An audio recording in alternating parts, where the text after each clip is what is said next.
Boa noite a todos, graça e paz. É muito elogio, vou ficar com vergonha aqui. Elogiar demais é igual você levar um carro para vender e ele não funciona na hora da venda. Mas, gente, estou muito feliz de estar aqui, Otto, Deus abençoe, a igreja está linda, maravilhosa. Não tinha visto aquele painel de LED lá fora. Eu fico pensando no apóstolo Pedro olhando aquele painel ali, dizendo, valeu a pena. A gente tem aí nas escrituras, é claro que se você tirar o evangelho da escritura, a escritura vira um livro de terror. Já parou para pensar nisso? Tira o evangelho e leia a história de Davi. Tira o evangelho e leia a história de Pedro. Tira o evangelho e leia a história de Jesus. Fica tudo muito horrível, muito feio. Não dá nem para contar para os nossos filhos, porque as histórias são feias. Nós encontramos aí muita coisa horrível dentro das escrituras. E eu acho muito interessante, Otto, a liberdade que o evangelho nos dá de poder pensar. E questionar já não é mais um problema. Você já não é mais tido como um rebelde. Pensar sobre a existência de Deus e até ter dúvidas sobre ela. Na verdade, o evangelho quer que você pense assim também. Porque quando você terminar de pensar em tudo e olhar para todo o cosmos e dizer assim, só pode ter um Deus por trás de tudo isso, nos garantindo uma esperança maior do que essa. E ela existe. E a gente sabe que Deus não foi um Deus que foi corrigindo as coisas à medida que elas foram sendo destruídas ou desconstruídas. Aconteceu isso, agora eu vou fazer isso. Aconteceu isso, agora eu vou fazer isso. Eu li no livro de Apocalipse, ou na carta, que João já viu a multidão de salvo. Você já leu? E eu vi uma multidão que não se podia contar, mais do que a quantidade das areias que existem na praia. É tão interessante saber que nós estamos numa história que já terminou para ele.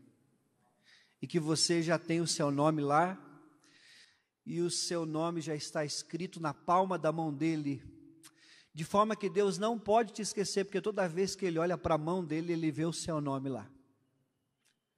E essa garantia que nós temos como igreja, e uma das teologias fundamentais para que a igreja se mova é a justificação pela fé. A justificação pela fé garante para nós pelo menos 3 verdades: um passado resolvido, um presente gracioso e um futuro glorioso. A igreja anda nisso. Nós andamos nessa resposta. O nível que eu tenho de evangelho, o nível que eu tenho de graça, o nível que eu tenho de poder de Deus, o nível que eu tenho da obra de Cristo, é medido pelo meu transbordar naqueles que estão à minha volta. Como é que se mede aquilo que você recebeu? Por aquilo que você transborda. Eu recebi um perdão ilimitado. Fui justificado de coisas injustificáveis. Portanto, eu vou transbordar perdão ilimitado. Fica difícil pensar em perdoar 70 vezes 7 quando não se entende a obra da cruz. Mas quando eu entendo a obra da cruz, perdoar 70 vezes 7 em um dia vira moleza, porque eu sei o tamanho da conta que eu tinha, e o meu Jesus levou na cruz o meu lugar. Portanto, a graça, eu quero que você ouça isso, ela tira toda a sua culpa para que você pare de dar desculpas. A graça tira todas as nossas culpas para que nós venhamos a parar de dar desculpas. Ou seja, se está tudo resolvido como eu prego mesmo, o que é que pode me parar de transbordar o melhor que eu tenho para alguém? Algo interessante sobre o que nós estamos vivendo hoje é entender que o apóstolo Paulo diz que toda a escritura é inspirada por Deus. E quando ele disse isso, não havia Bíblia ainda. A Bíblia é a palavra de Deus, mas nem toda ela é para você. A Bíblia é palavra de Deus para os judeus. A Bíblia é palavra de Deus para os babilônicos. A Bíblia é palavra de Deus para os gentios. E a Bíblia é palavra de Deus para a igreja. Nós estamos vivendo, se alguém pensar em dispensações, que é uma teologia, períodos de tempo em que Deus operou de diferentes maneiras. Dispensação é período de tempo. Ou a gente pode ver como a teologia do aliancismo, alianças que Deus fez, aliança noética com Noé, ou abraâmica com Abraão. Mas nós vamos pela dispensação, porque Paulo diz em Efésios, se nós conhecemos a dispensação que nós estamos realmente, que é a dispensação que nos foi anunciada, que é a dispensação da graça. Antes dessa dispensação, havia segredos, muitos segredos, mas na dispensação que nós estamos, não há mais segredo, tudo é revelado, não há mais mistério, tudo é revelado. Quando o véu do templo se rasgou, não foi só para nos dar acesso. Quando o véu do templo se rasgou, é para que nós venhamos a conhecer a Deus numa totalidade. Deus não precisa te conhecer, nós precisamos conhecer a Deus. E o mundo não vai conhecer a Deus porque te vê orando. O mundo não vai conhecer a Deus porque te vê cantando aqui em cima, ou porque você constrói uma igreja, ou porque você tem um ministério, ou porque você mudou de vida. Jesus disse que o mundo só vai conhecer a Deus quando nós amarmos uns aos outros. A única forma do mundo conhecer a Deus é através do amor que nós temos, e o amor incondicional.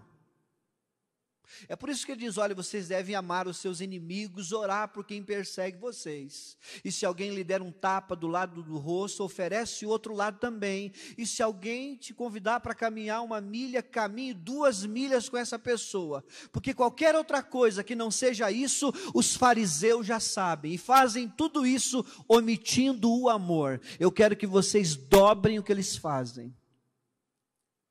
Então Deus chamou a igreja para exceder o que o judeu já fazia. Você sabe como é o estilo de vida de um judeu? Quantas vezes um judeu ora por dia? Sabe qual é o estilo de vida do judeu quando ele vai ao templo e volta? Quais são os rituais que ele tem que seguir naquela época? Pois é, Deus nos chamou para exceder a justiça dos fariseus. Afinal de contas, a gente não precisa mais ficar cuidando de um cordeiro o ano inteiro para levar para o sacerdote matar. Então a gente não tem que ficar mais se martirizando para tentar resolver o nosso problema de pecado. A gente não precisa mais confidenciar sacerdote nem carregar um cordeiro. Nós não precisamos mais lidar com culpa porque ela foi removida. O que nós temos que fazer então? Lidar com o transbordar desse amor.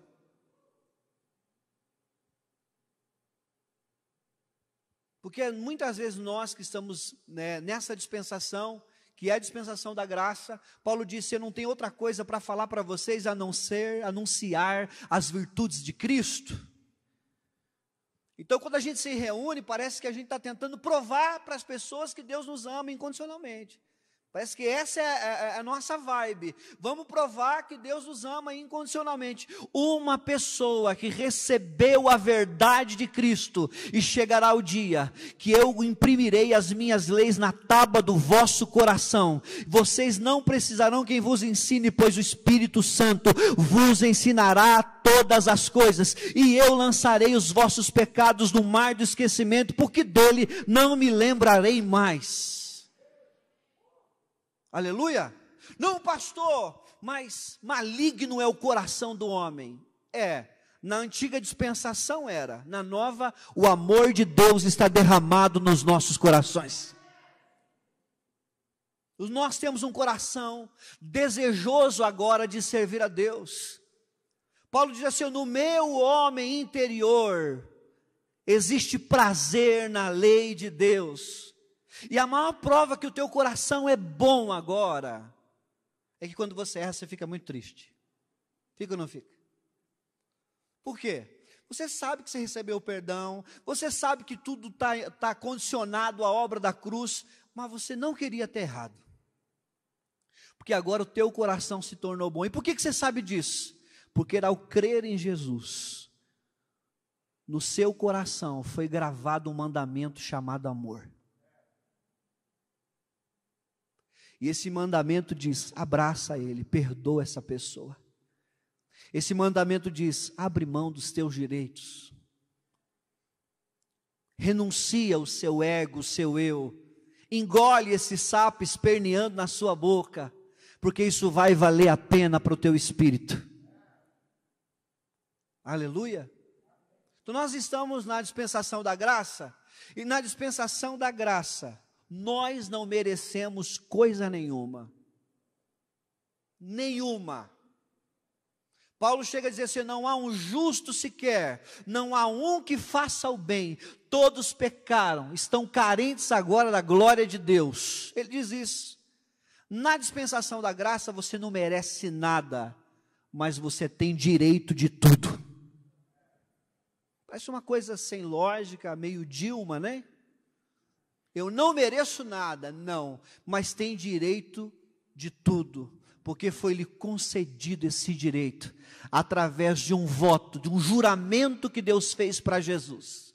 Deus olha para Jesus na cruz e faz uma nova aliança, um novo testamento, e Deus diz para Jesus: eu prometo para você, meu filho, que eu vou receber todos de braços abertos agora. Eu prometo para você que aquele que vinha até mim de maneira nenhuma eu vou lançar fora. Eu faço um juramento agora, e Deus está debaixo de um juramento em te abençoar.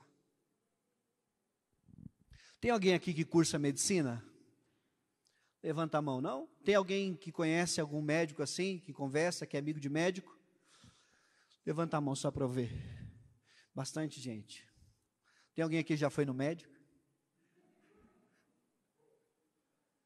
O médico ele tem um juramento bem bacana. Ele tem que zelar e prezar pela vida acima de qualquer situação e acima de qualquer circunstância. E minha esposa fez enfermagem, e ela diz que essa aula é dada para falar sobre isso, e o médico faz um juramento. Então, quando ele recebe um paciente ou uma vítima acometido de qualquer situação, seja atropelamento, seja tentativa de assassinato, não importa, ela tem que, ou ele tem que, produzir vida nessa pessoa.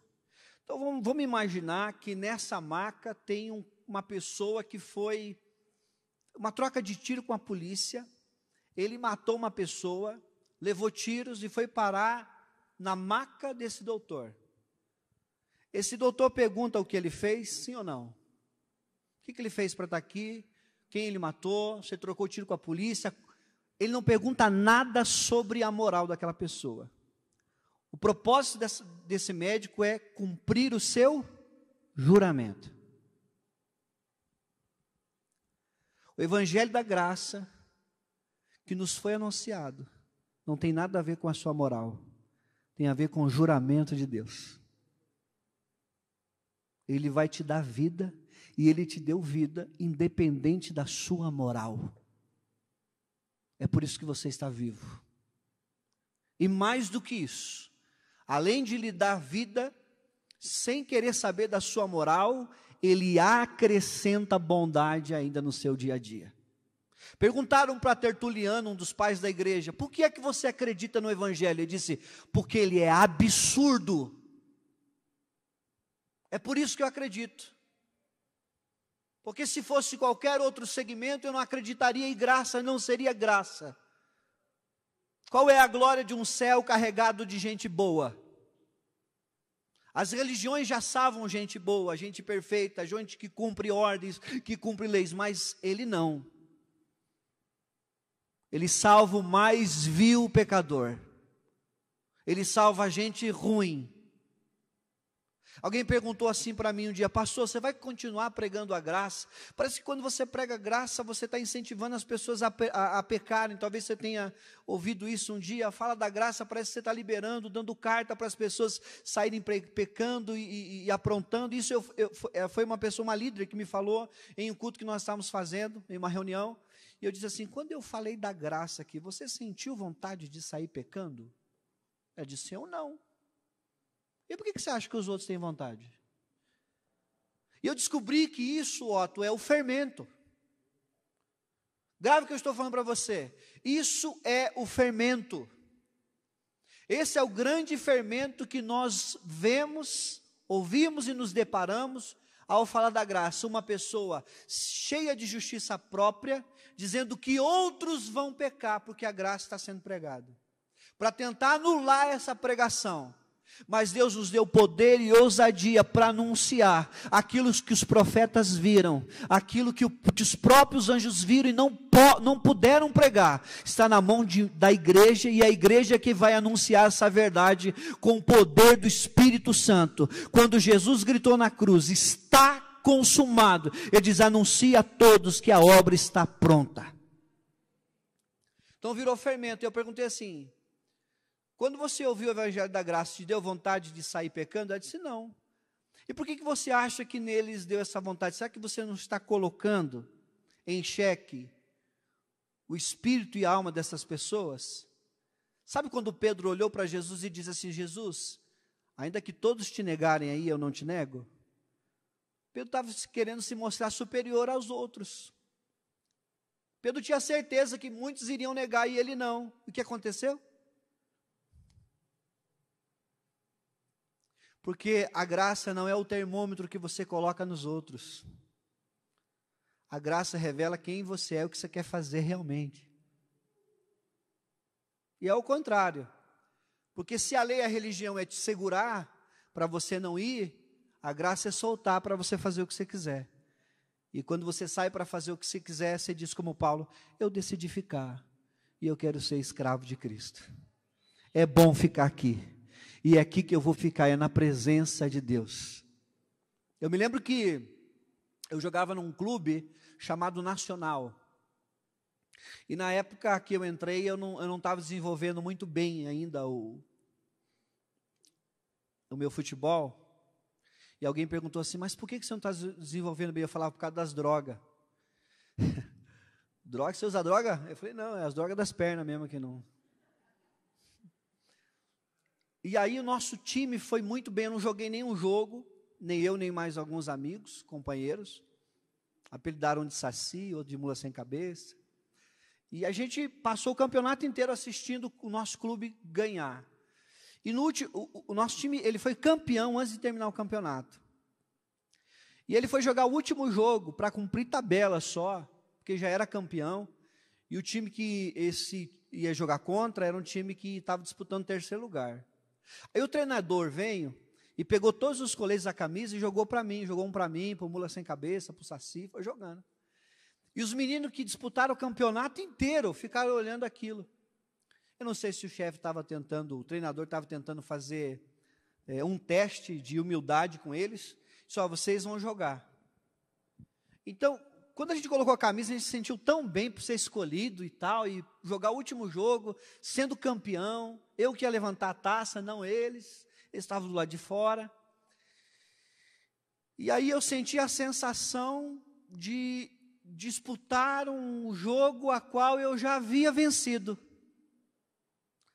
Quem está entendendo? Já venci. Aí eu reuni os meus amigos e falei assim, cara, o que a gente vai fazer? A gente vai jogar para valer, a gente não vai jogar nada, a gente vai brincar. E aí todo mundo diz, vamos jogar para valer, vamos dar o nosso melhor. Mas se a gente perder, a gente já é campeão. E aí nós jogamos, não vou falar de quando nós perdemos, se não vê o caso agora. Foi bastante. Nossa, foi muito. E aí, nós ganhamos. O troféu veio, eu fiquei no meio, me lembro até hoje, eu fiquei no meio, as fotos começaram a acontecer, e gritando nacional, campeão, e aqueles que jogaram o jogo inteiro, ficaram do lado de trás, querendo comemorar, e eles se quebrantaram e vieram comemorar com a gente, e foi bem glorioso. Quem já sabe aqui que é mais que vencedor aqui, levanta a mão. E por que você não joga melhor do que você está jogando?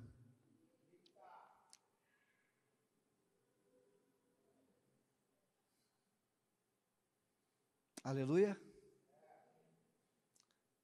A honra e a resposta é isso. Jogar melhor.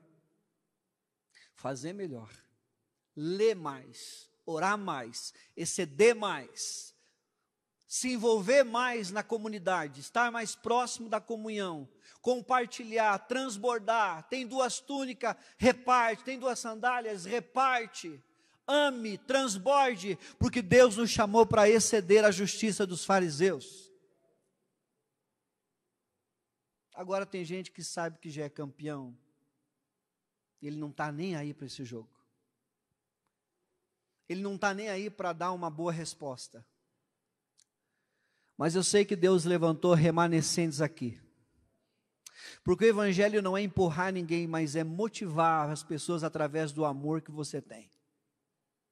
Jesus diz assim: em verdade eu vos digo que se o grão de trigo cair no chão e ficar sozinho, ele não vai dar fruto.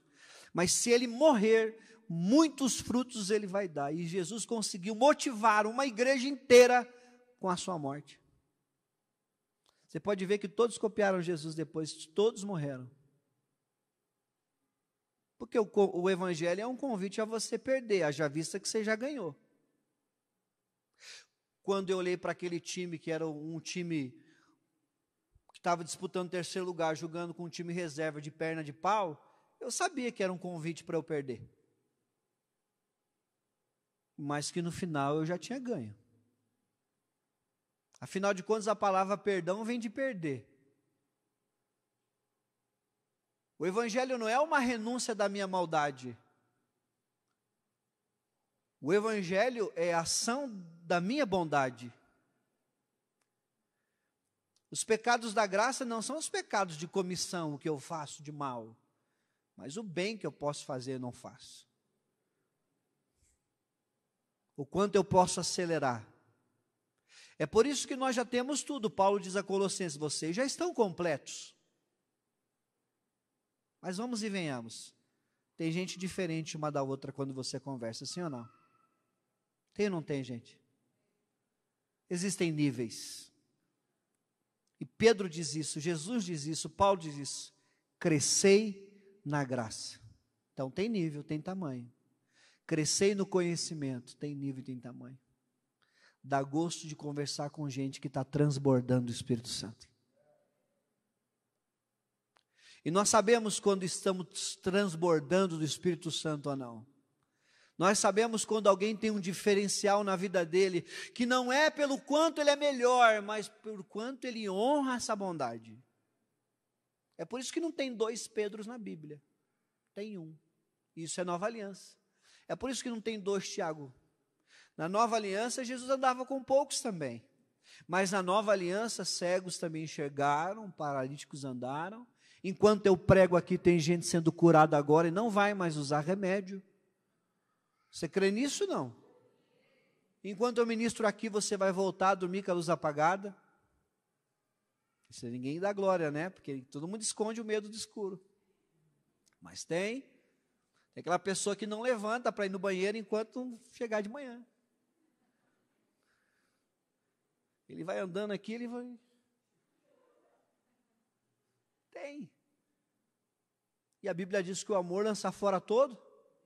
Se tem medo, não tem amor. Afinal de contas, a gente não está aqui para brigar com o diabo.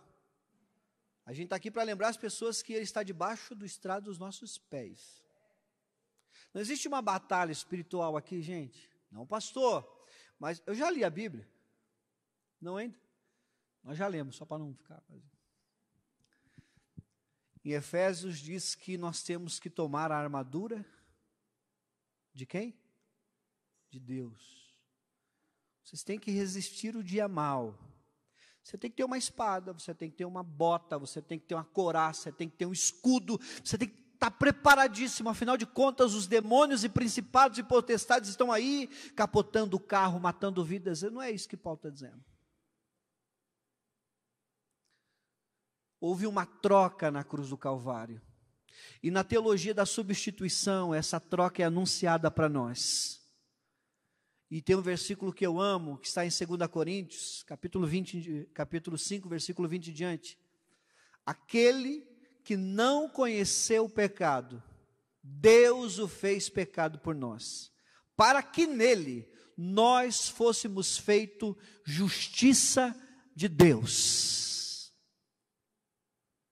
Essa foi a substituição. Jesus foi como um cordeiro mudo para o matadouro, para que hoje a igreja pudesse declarar sobre ele. Então ele ficou emudecido para que você falasse. Ele ficou doente para que você fosse curado. Ele foi tido como amaldiçoado para que você fosse tido como abençoado. Toda essa substituição. O que nós demos em troca? Eu larguei tudo para ir até Jesus. Largou o quê? O que você largou? O mundo? A morte? Porque a Bíblia diz que o salário do pecado é a morte, sim ou não? Você morre quando peca? Vamos lá, se eu fosse fazer na versão Ademar. O salário da queda de Adão é a morte de toda a humanidade, mas o dom gratuito de Deus é a justiça de Cristo sobre nós. Muda tudo. O salário da queda de Adão é a morte da humanidade, mas aquilo que Cristo realizou é a vida da humanidade. Afinal é disso que Paulo está tratando. E quando você vem para a obra de Efésios, Efésios está falando que nós somos colocados e assentados em lugares celestiais juntamente com Cristo. Você acha que o diabo vai se atrever a enfrentar alguém que está sentado do lado de Deus? Quem está entendendo isso aqui? Por isso que nós estamos vivendo uma batalha que já foi ganha, uma vitória. Nós não estamos em guerra, nós estamos anunciando uma vitória. Tomai sobre vós o capacete da... Quem lembra? O que é o capacete da salvação? Efésios 2. Vós sois salvos pela graça mediante a fé. Isso não vem de vós, é dom de Deus e não vem do que você faça, para que você não se glorie daquilo que está fazendo. Não é isso que diz? Então você tem que ter o capacete da salvação para quê? Porque em todo momento dardos inflamados virão sobre você dizendo, você não é salvo. Tomai sobre vós o quê? A espada do Espírito, que é a palavra de Deus. Paulo diz para Timóteo, procura apresentar-te a Deus como obreiro aprovado, que não tem do que se envergonhar e que maneja bem a palavra da verdade. O que é um obreiro aprovado? Alguém que conhece aquilo que ele recebeu. Não é o cara que vem para a igreja todo dia, que está na porta, que zela, não. Obreiro aprovado é aquele que conhece aquilo que recebeu, que maneja e sabe onde ele está e onde Deus o colocou. E aí nós vemos a substituição. E Jesus aparece na cruz do Calvário sendo pregado. Olha que interessante isso aqui. O que você deu para Jesus para receber um capacete? O que nós demos? Coroa de espinho. Você deu uma coroa para Jesus. Ele te deu um capacete de salvação. Por que você tem a espada do Espírito? Porque você deu pregos nas mãos de Jesus. E em troca do prego, Jesus te deu uma espada para você guerrear todos os dias dizendo, está escrito.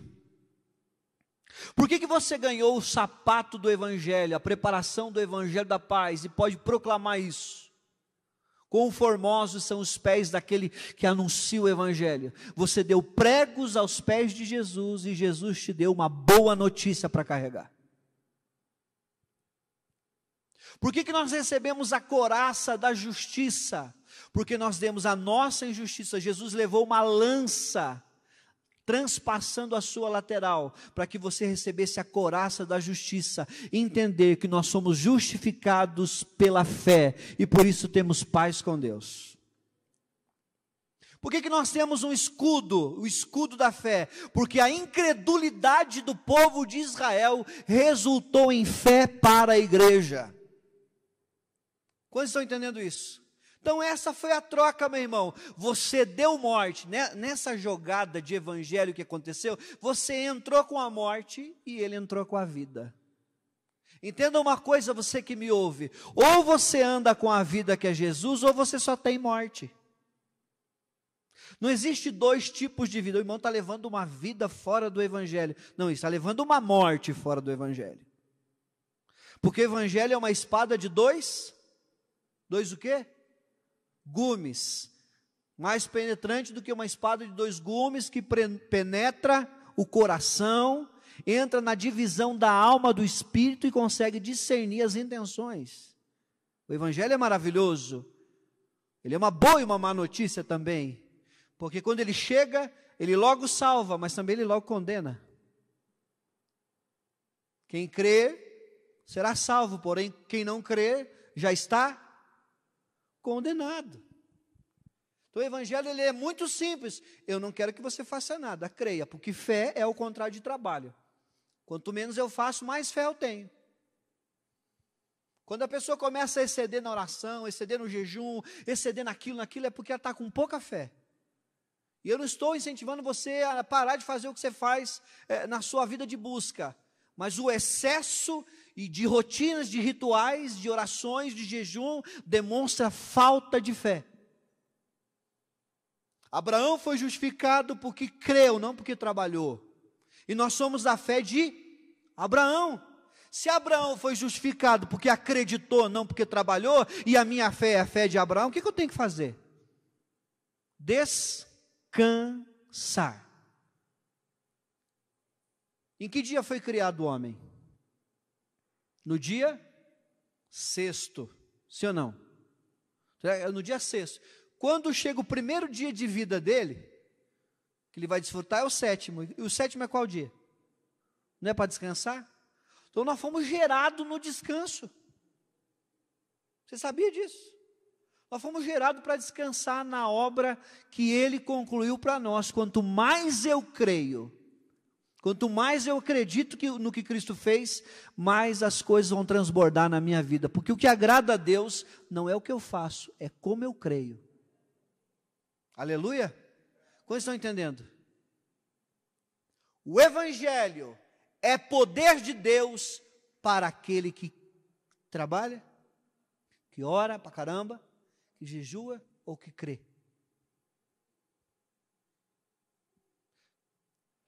Eu, como pastor, atendo muita gente. A área que a gente trabalha é uma área bem carente de Curitiba. Não sei se você já ouviu falar, bairro Cajuru, mais precisamente Vila Trindade. Eu falei, Otto, se eu colocar um painel de LED lá desse aí, vão roubar no outro dia. Não dá para colocar.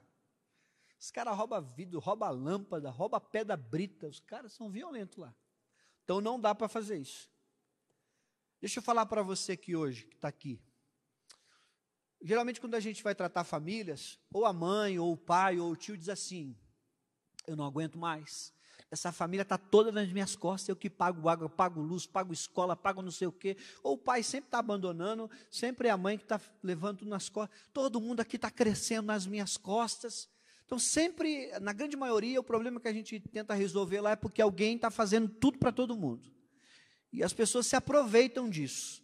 Né? Já que a mãe dá, já que a avó dá, então vamos sugar até onde vai. Então esses são os maiores problemas que nós encontramos lá, entre outros vários que tem mais. E a gente tem que entender que no Evangelho é a mesma coisa. Você está vivendo nas costas de Jesus.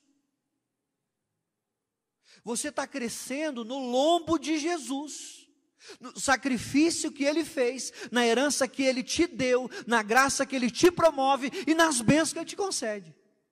Por isso que se alguém se gloriar, que se glorie no Senhor. Porque dele, por Ele, para Ele são todas as coisas. Nessa história ninguém bate no peito e fala, fui eu.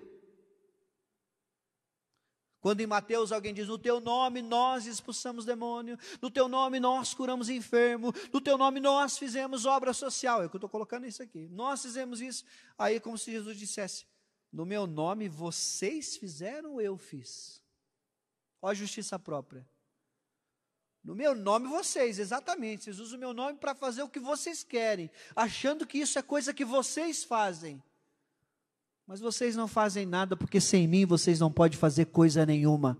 Mas em verdade eu vos digo que se vocês estiverem em mim e as minhas palavras estiverem em vocês, pedi tudo que vocês quiserem e vos será feito, porque essa é a vontade do meu Pai, abençoar vocês para que o nome dele seja glorificado todos os dias. Por que ele nos deu essa carta branca? Por que Cristo nos deu esse cheque em branco, dizendo, se vocês estiverem em mim, vocês podem pedir qualquer coisa, porque ele sabe que uma pessoa que está em Cristo vai pedir a coisa certa sempre.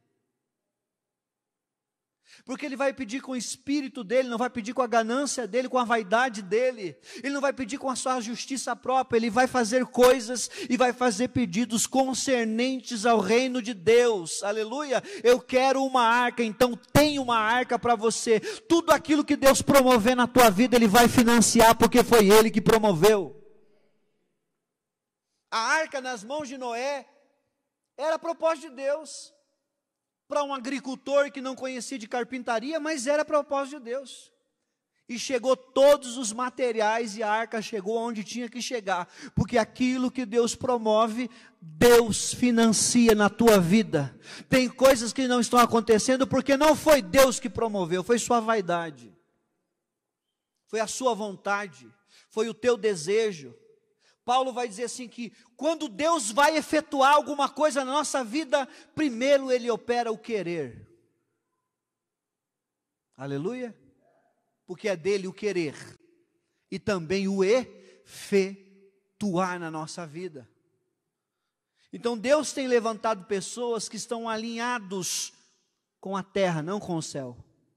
Pastor, como assim? Deixa eu falar para você, talvez pode até chocar quem toca, quem canta.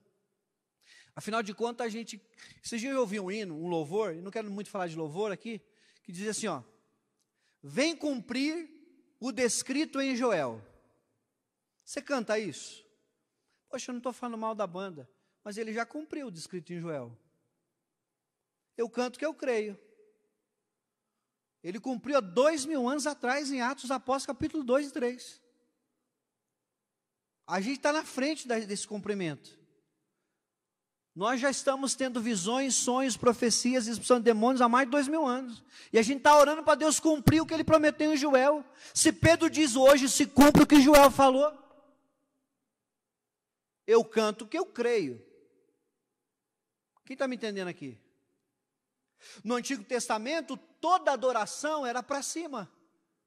Quando a gente palestrava sobre o ministério de louvor, a gente dizia, quando os levitas faziam louvor, o sacerdote fazia o sacrifício, o incenso subia, chegava como cheiro suave nas narinas de Deus, então Deus respondia o sacrifício. Na nova aliança funciona assim? A palavra culto na nova aliança nem existe. Quando a Bíblia vai falar de culto na nova aliança, Paulo vai dizer assim, você quer fazer um culto? Nós queremos, então não é igual do judeu mais. Ofereça o vosso corpo como sacrifício vivo, agradável diante de Deus, porque esse é o vosso culto racional. Você quer fazer culto? Não é mais assim. Gente, o nosso culto não é mais assim. Nosso culto é assim. Sabe por quê? Porque alguém fez um culto que ninguém nunca conseguiu fazer. O próprio Deus. Você pode ter o melhor culto aqui, a melhor canção. Esse culto não subiu. Não pense que você faz culto ou canta para Deus. Fazei todas as coisas como se fosse para Deus. Sabe para quem que você canta? Para quem está aqui. Nada que sobe. Por quê, pastor? Porque Jesus foi o sacrifício bom, perfeito e agradável. Porque Deus não aceitava mais o de ninguém. Vocês querem cultuar? Sim, nós queremos. Eu tive fome, eu tive sede, eu tive frio, eu estava preso. E se você quer me encontrar, não é na Be The Church, é na praça.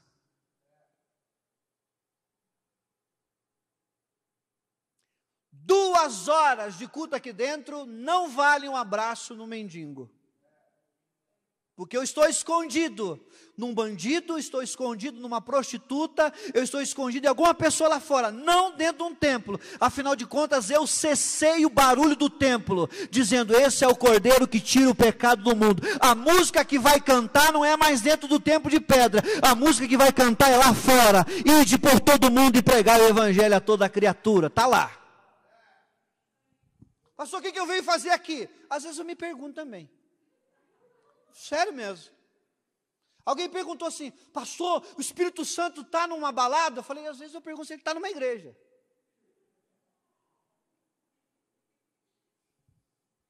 Olha que eu sou pastor, parece que eu estou dando tiro no pé toda hora. Mas, gente, isso aqui acabou. Isso aqui é para provar nossa comunhão. O Espírito Santo nos capacita para ter comunhão. Mas a força do Espírito Santo é para a gente andar sozinho. É? É para andar sozinho. É porque isso aqui, não é a realidade, né, gente? Vamos e venhamos. Isso aqui não tem no Oriente Médio, tem? Não tem no Oriente Médio, não pode nem ter igreja lá. Se tiver Bíblia, eu te mato. Na Coreia do Norte, os nossos irmãos em Cristo Jesus estão presos dentro de gaiolas agora, pedindo misericórdia. Isso aqui é a cereja do bolo para nós, ó. É claro, a nossa igreja brasileira, talvez, não o nosso evangelho, porque o evangelho é só, ele é poderoso. O entendimento que está tendo na nossa nação, eu creio que os nossos púlpitos vão ser carregados do poder do evangelho da graça. E precisa. Para a gente entender logo quem nós somos, o que foi realizado, para a gente poder transbordar logo. Porque a gente está com dificuldade de fazer um monte de coisa, gente, de perdoar, de amar, de cantar, de botar roupa, de escolher o tênis que vai usar. Qual que é a nossa dúvida? Saindo daqui, a gente vai para o Madeira ou para o Carina? É a nossa dúvida. Você viu aquele tênis, você viu aquele relógio? Essa é a nossa pira, gente. E não tem a menor ideia dessa ilusão que é a nossa vida. Porque a grande realidade é outra. A grande realidade é o céu rasgando do Oriente ao Ocidente, o Filho do Homem vindo como um relâmpago no céu, e todo olho o verá, inclusive aqueles que os transpassaram, e todo joelho vai se dobrar, e toda língua vai dizer: só Ele é o Senhor. Isso aqui, nós estamos no reino, mas estamos dentro de um sistema. O que há de vir virá. Nós conhecemos em parte falamos, em parte profetizamos, mas vai chegar o dia que nós conheceremos numa plenitude. Isso aqui é a maior matrix que você pode imaginar na sua vida. Maior matrix que você pode imaginar na sua vida. Tem duas formas de você viver a realidade: ou morrendo, ou arrebatado. Fora disso, não aconteceu ainda. Nós temos a certeza de que tudo está consumado, estamos caminhando para o começo e não para o fim. Porque o fim é o propósito do começo. Quem está entendendo aqui? É por isso que eu falo, o nosso destino é onde nós estamos agora. É por isso que eu caminho como se já estivesse lá. Porque a gente está com dificuldade de fazer um monte de coisa. Fazer evangelismo, está muito frio. Contribuir, amanhã eu contribuo. Deixa lá o mendigo dormir mais uma vez com frio, porque já, afinal de contas já dormiu a vida inteira, não é a minha meia que vai salvar ele. As igrejas cada vez mais vazias, o povo cada vez mais em casa, não quer mais trabalhar, não quer mais saber de comunhão. E os nossos irmãos no Oriente Médio estão orando agora, dizendo: Deus, envia um pão para mim, só um pão está bom. Só um copo com água. E os caras estão aí chorando, em depressão, porque não consegue comprar a calça que queria, o carro que queria. Sabe, os amigos que têm mais dinheiro vão comer num restaurante melhor, e ele não tem, não pode ir passar vergonha. Deus, que vida é essa? Que falta de honra, que injustiça que eu estou vivendo. Sabe, não entendeu o que recebeu. Eu me movo por aquilo que foi feito. Não estou nem aí o que vai acontecer amanhã. Eu já sei o que aconteceu. Nossa, vai ser honrado. Deus morreu por mim, eu já fui muito honrado. Não, Deus vai te honrar. Gente, eu vi Deus ensanguentado numa cruz. Eu não quero outra honra. Eu quero entender que Ele morreu no meu lugar. E eu não quero viver a partir das coisas que vão acontecer na minha vida. Eu quero viver a partir daquilo que já aconteceu. Eu tenho vida eterna. Eu tenho vida eterna. Nem principado, nem potestade, nem altura, nem profundidade, nem presente, nem porvir, nada nos separará do amor de Deus em Cristo Jesus. Nada me separa desse amor. E eu vou me mover como Pedro, como Tiago e como João, porque eles anunciaram a dispensação da graça e todos morreram.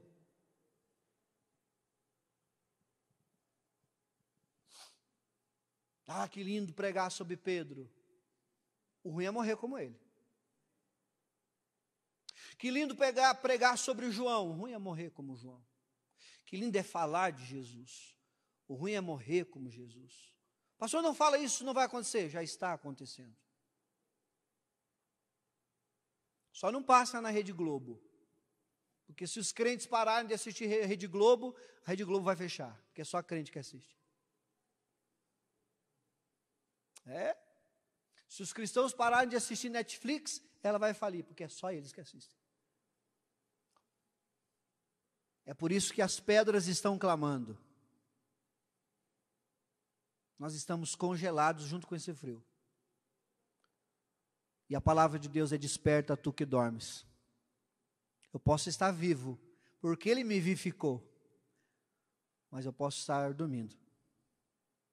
E chegou a hora da igreja acordar como igreja. Entender quem ela é. E pregar essa boa notícia. Em tempo e em fora de tempo. Porque eu sinto cheiro de Nova Jerusalém. A graça, ela não pode ser uma informação. Ela tem que ser uma revelação de um transbordar. De você chorar todo dia e dizer assim: como pôde me amar? Quem está entendendo isso aqui? Aí Deus olha do céu e fala: eu sei. E o que é que você faz com todo esse amor? Como é que você se move com esse amor? Vamos ler um texto aqui? 1 Coríntios capítulo 1, versículo 18. Ô Otto, até que horas que eu vou? Até que horas?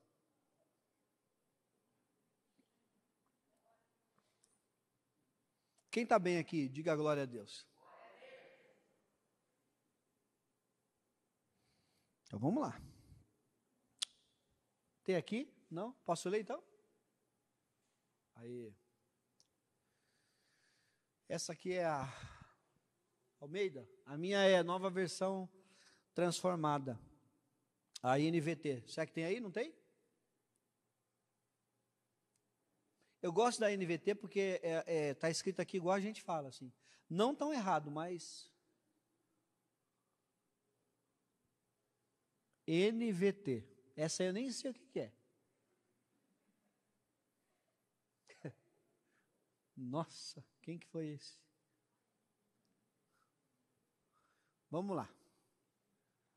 Pois a mensagem da cruz é loucura para os que estão perecendo, mas para nós que estamos sendo salvos é o poder de Deus.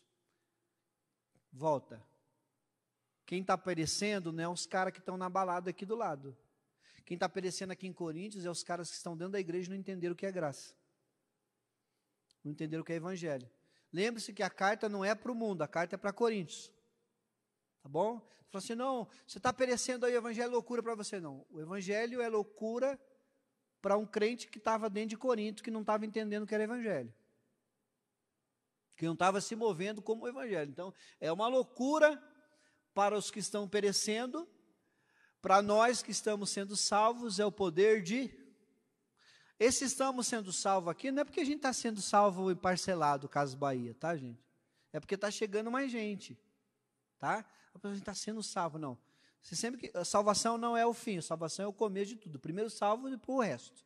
Tem gente que é salvo e vai ser liberto depois de 30 anos. Sabia disso, não? Pastor, depois de 30 anos, porque é um bobão que não entende o evangelho, mas é depois de 30 anos. É um escravo ainda, né?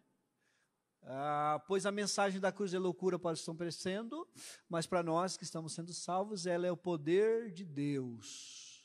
O poder de Deus é a loucura da cruz. Próximo. Pois está escrito, destruirei a sabedoria dos sábios e rejeitarei a inteligência dos inteligentes. Parou aqui. Eu quero que vocês prestem muita atenção no que eu vou falar agora, porque isso aí vai ser também um lavar na nossa alma, nosso espírito, nossa inteligência.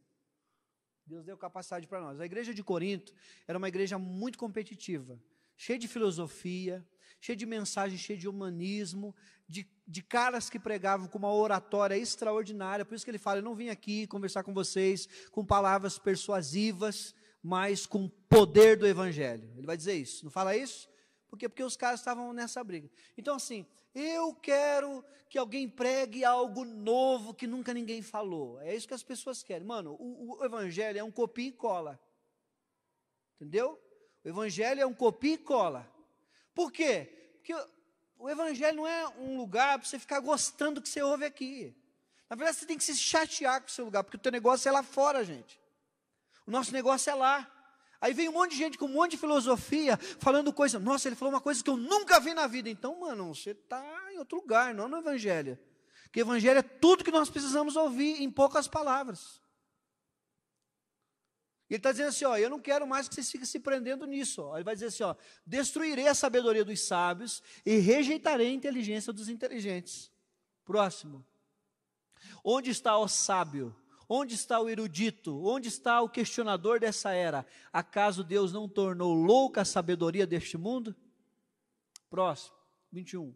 Visto que na sabedoria de Deus o mundo não conheceu por meio da sabedoria humana, agradou a Deus salvar aqueles que creem por meio da loucura da pregação. Essa mensagem aqui é um dos textos que o pastor Arno mais gosta. Pegou?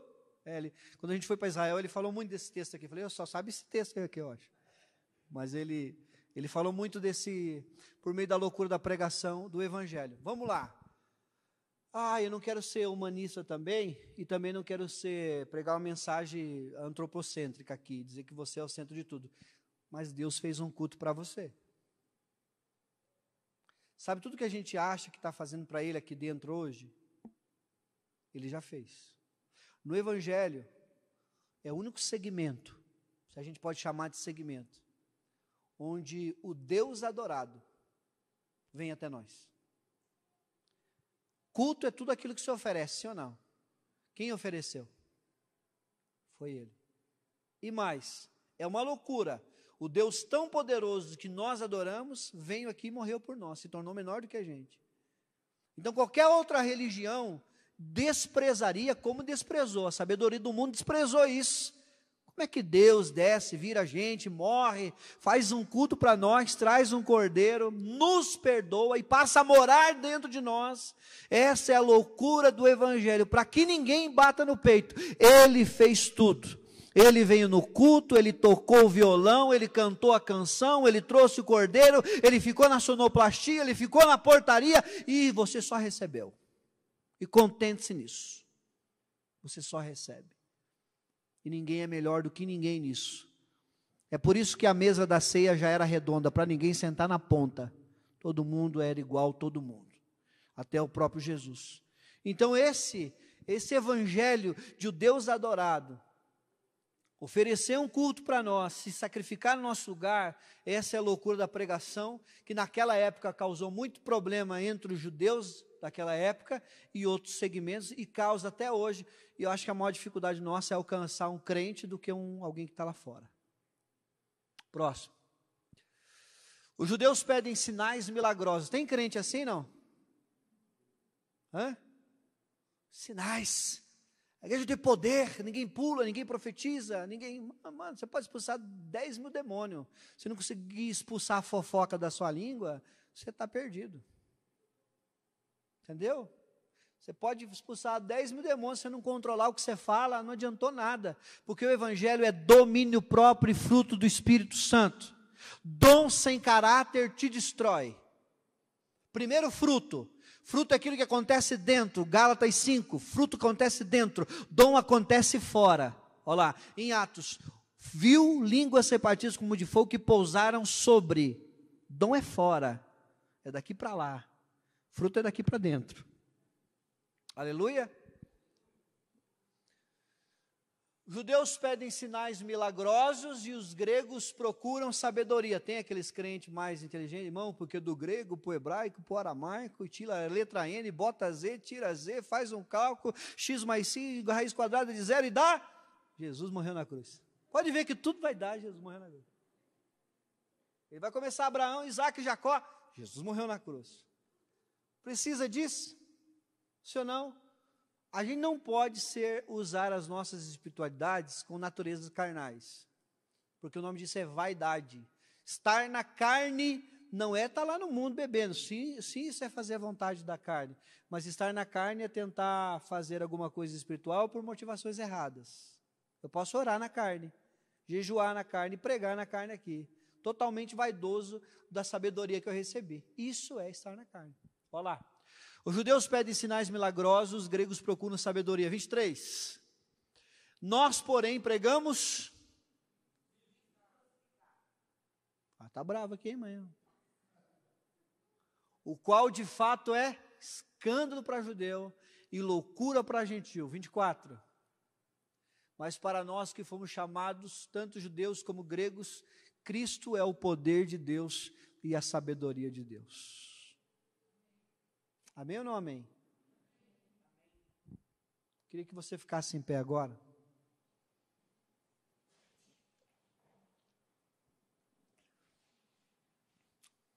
Quem tem filho aqui, levanta a mão. Tem um fundinho musicalzinho ali, só para dar uma amaciada.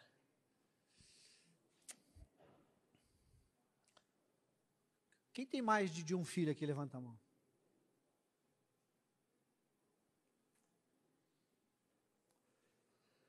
Eu tenho o Davi, que tem 9 anos, e tenho a Sofia, que tem 1 ano e 7 meses. O Davi ficou enfermo quando ele tinha 1 ano, desde quando ele nasceu, ele tinha um problema, esse problema gerava febre, vômitos, desmaios, e nós tivemos um dia que levar ele para o hospital às pressas, e o médico disse assim, nós temos que operar o Davi. Quem me ouve, diga glória a Deus. Eu preciso que você escute isso. Nós precisamos operar o Davi. Eu, como pai desesperado de primeira viagem, hoje eu tenho a Sofia, mas na época era só o Davi, falei, vai morrer, vai morrer, vai morrer. Já comecei a orar, né? E aí o médico veio assim, com o Davi, sangue pela boca, já tinha feito a cirurgia, o Davi estava desmaiado, 1 ano e pouquinho, colocou ele na maca, eu falei, meu Deus. Aí eu fiz uma oração e disse, Deus, quão impotente que a gente é, eu orei tanto pela dor de cabeça dele, ele não foi embora. A doença continua, eu já vi fulano ser curado na igreja, já vi paralítico andar, eu já vi até morto ressuscitar no ministério do meu pai. E o Senhor não me ouve, o Senhor não cura, o Senhor não faz nada. Como eu sou impotente. Como eu gostaria de, todo pai, toda mãe que está aqui sabe, se vê um filho doente, ele quer estar no lugar do filho. Ele ora, fala, Deus, dá essa dor de cabeça para mim, dá essa febre para mim, dá esse câncer para mim, não deixa ele sofrer não, ele puxa para ele. E eu falei, Deus, passa essa doença para mim. Põe na minha, não tem problema, o Senhor me leva, mas eu quero ver ele bem. E eu fiz essa oração e não adiantou nada, e o Davi continuou daquele jeito, e aí depois nós fomos para a sala, enfim, foi uma fase muito difícil para mim, e talvez você que é pai tenha vivido coisas dessa forma. E aí quando eu tive aquele estalo de tudo que estava acontecendo, Deus falou muito forte no meu coração, Ele falou assim, eu olhei para a humanidade doente, sem saber escolher o bem, morta nos seus pecados e seus delitos, sem saber escolher a mão direita da esquerda, todos se desviaram para o mal, procurando a maldade, e eu olhei de cima, quem sabe Deus falando, se eu pudesse, eu pegava a doença deles e colocava em mim, peraí, eu sou Deus, eu posso, eu vou pegar a doença dos meus filhos, eu vou pegar a condenação que está sobre ele, eu vou pegar a dívida que estava sobre eles, eu vou cravar em um lugar. Isso é muito legal. E depois que o Davi começou a crescer,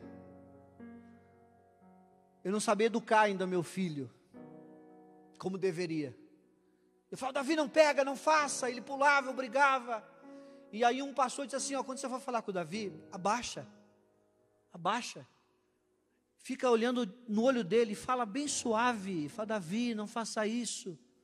E quando o Davi fez aquela arte, eu baixei e falei, Davi, vem cá, o pai quer falar com você. O Davi veio, ouviu e saiu feliz, nunca mais repetiu aquilo que eu tinha falado. Aí Deus falou assim comigo, ninguém me entendia. Não me entendia com lei, não me entendia com coluna de fogo, não me entenderam com mandamentos, não me entenderam com profeta. Então eu desci no nível deles e falei olho a olho, cara a cara. Expliquei o que eu queria. Não, eu não sou o Deus assassino do dilúvio, como você pensa. Não, eu não sou o Deus que mata criancinhas, não. Eu sou o Deus que expressa o amor a todos. Eu sou o Deus que ama, eu sou o Deus que perdoa 7 vezes mais. Eu vim expressar o amor para vocês e agora eu desci no nível de vocês, para que vocês possam entender. E verdadeiramente eu vou tomar de vocês todas as vossas dores, as vossas enfermidades vai ser colocada em mim. E o castigo que nos traz a paz estava sobre ele. E pelas suas pisaduras nós fomos sarados. Foi isso que ele fez para nós e para a humanidade. É por isso que ele morreu pelo mundo e não pelo os cristãos. A graça está sobre o mais vil pecador, está sobre o ateu agora, dando condição para ele cuidar do seu filho, condição para ele trabalhar, condição para ele viver em paz, porque a graça é isso. E nós somos portadores dessa verdade. Aleluia. E eu comparo o reino de Deus quando o homem saiu a passear por uma propriedade que não era dele e encontrou um tesouro escondido. E quando ele acha aquele tesouro, ele não pode pegar o tesouro, então ele enterra na propriedade que não era dele. E procura o dono da propriedade e diz, quanto você quer por aquela terra?